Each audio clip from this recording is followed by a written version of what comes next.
ఇప్పుడు ఈ మత్తయి సువార్త 25వ అధ్యాయము 10, 11 నుంచి చూసినట్లయితే ఒకసారి వాక్యం చూద్దాం.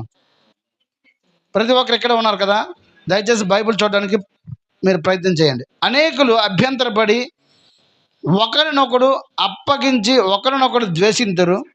అనేకైన అబద్ధ ప్రవక్తలు వచ్చి పలువురిని మోసపరిచెదరు. అక్రమం విస్తరించుట చేత అనేకులు ప్రేమ చల్లారును. ఇప్పుడు ప్రస్తుతం ఏంటి విస్తరిస్తుందంటే అక్రమం విస్తరిస్తుంది, క్రమం విస్తరించట్లేదు. నిజముగా వాక్యము క్రమముగా విస్తరించినట్లయితే ప్రేమ అనేది ఇంకా పెరుగుతూ అభివృద్ధి చెందుతూ ఉంటుంది.